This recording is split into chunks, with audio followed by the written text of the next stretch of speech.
सत्यपाल मलिक विरोध में सच्चाई को बोलने के लिए आखिरी दम तक वो आदमी डरा नहीं, और बोलने की हिम्मत कितने लोगों में है। किसी नशे से मरी हुई हीरोइन पे आप राष्ट्रीय ध्वज रखते हैं। ध्वज जनता की वजह से है, ध्वज की वजह से जनता नहीं है। जनता ध्वज को बदल भी सकती है। ये सरकार ये सिस्टम को अपने अनुरूप चला रहे हैं, अपने बाप की बपोती समझ रहे हैं। उन पे लानत है, चाहे वो मिनिस्टर हैं, चाहे एमएलए एमपी हैं, या फ्यूचर में जीभ कुत्ते की तरह जीभ निकाले हुए हैं टिकट लेने के लिए। वो आरएसएस और बीजेपी वाले ठेकेदार बन रहे हैं देश में कि हम संस्कार पैदा करेंगे, मानव निर्माण करते हैं। ये मानव नहीं, ये दानव निर्माण कर रहे हैं। प्रधानमंत्री पैदल जाके क्या दिखा रहा था?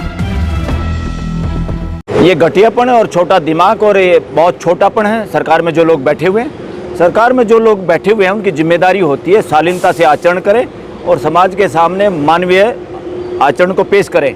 ये जो आचरण पेश किया है, किसी नशे से मरी हुई हीरोइन पे आप राष्ट्रीय ध्वज रखते हैं, और यहाँ पे कई स्टेटों के गवर्नर, देश के यूनियन मिनिस्टर पूर्व और इतने पॉलिटिशियन, और ऐसे वक्त में बोलना जब पूरे देश को डराया हुआ है सत्ता में बैठे हुए लोगों ने, उस वक्त बेबाकी से बोलना। इसलिए कहते हैं ना, if and is well all is well. जिस पॉलिटिशियन की यात्रा इतनी दबंग हो, देश की आवाज़ बन के और देश के अंदर हिम्मत बढ़ने का काम किया, उन आदमियों को सरकार द्वारा राष्ट्रीय ध्वज ना देना तो बहुत छोटी बात है। ये राष्ट्रीय ध्वज इस देश की जनता ने दिया, समाज ने दिया है। ध्वज जनता की वजह से है, ध्वज की वजह से जनता नहीं है। और आज जो समाज आया था यहाँ पर, आपने देखा होगा, खचाखच हाल भरा हुआ था, नीचे भी लोग खड़े हुए थे। असली तोपों की सलामी, लोग जिंदा दिलों की सलामी होती है। असली राष्ट्रीय ध्वज ये देश के जनता है। ध्वज जनता से बड़ा नहीं है। ध्वज, राष्ट्रीय ध्वज को जनता बनाती है। जनता ध्वज को बदल भी सकती है, इसलिए जनता सुप्रीम है। और जनता ने उनको श्रद्धांजलि दी है, देश की जनता ने, समाज ने, इसलिए मोहताज नहीं है सरकार के इस तरह के। मगर देश में रूल ऑफ लॉ है, डेमोक्रेसी है, देश किसी के बाप की सत्ता नहीं है, किसी की जागीर नहीं है। उन्होंने जो काम किया, अपराध किया, संविधान के प्रति भी अपराध किया है, और जिन पोस्टों पर बैठे हैं उसे पता चलता है वो उस पोस्ट के लायक नहीं है।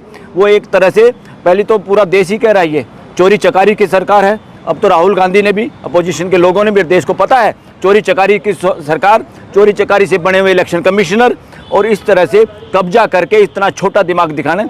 प्रधानमंत्री पैदल जाके क्या दिखा रहा था?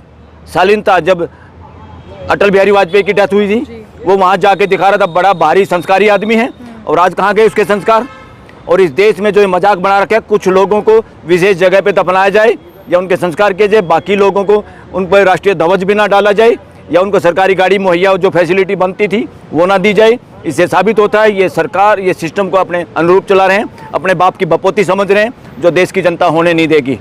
इसलिए फ्यूचर में देश की डिमांड है, प्रधानमंत्री हो, गवर्नर हो, या इस तरह के जो भी लोग हैं, उनको एक ही शमशान घाट में दफनाया जाए या उनका संस्कार किया जाए। संस्कार किया जाए, ये नहीं किसी को तो तुम जगह दे दोगे इस देश की और उनकी समाधियाँ बनाओगे, उनको हाईलाइट और बड़े नेता बनाओगे, और बाकी लोगों को तुम बेइज्जत करके इस तरह से। इन्होंने मनमोहन सिंह के साथ ऐसे किया, बाबू जगजीवन राम के साथ ऐसा किया, और अब सत्यपाल मलिक जी के साथ ऐसा किया। जिसको चाहें उसको अपना राष्ट्रीय ध्वज ये दे दें। राष्ट्रीय ध्वज के प्रतीक के रूप में देश समाज यहाँ पर उपस्थित था।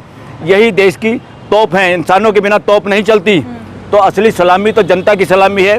जनता आज सलामी देने के लिए, और राष्ट्रीय ध्वज से भी बड़ी जो इस देश की जनता, वो खुद आई थी और उन्होंने वो काम किया जो सरकार छोटेपन से कर नहीं पाई। जाट समाज जो है वो अपनी एकता के लिए जाना जाता है। हाँ। कितना आहत हुए हैं जाट समाज के लोग, और क्या कुछ करेंगे आप लोग इसको लेकर? इसमें बात उसकी नहीं, जाट समाज की। जाट समाज को इंसानियत पसंद है, मानवता पसंद है, अन्याय के खिलाफ है। तो जाट समाज यहाँ जो लोग आए, जाट समाज भी थे, हर समाज के लोग यहाँ थे, वो सारे के सारे इस बात के उसमें थे।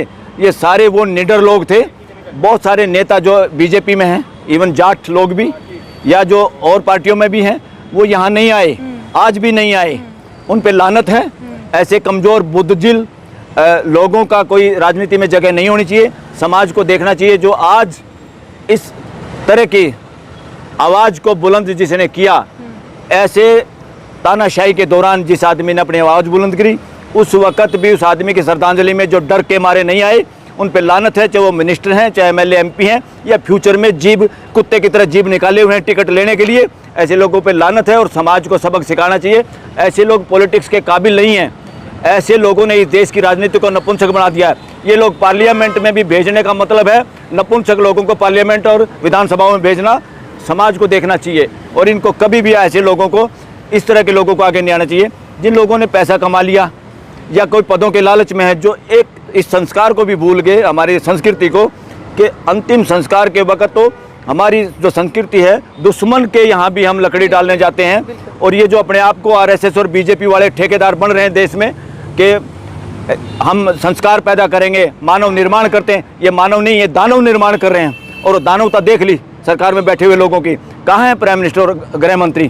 कितने घटिया आचरण उन्होंने पेश किया देश के सामने।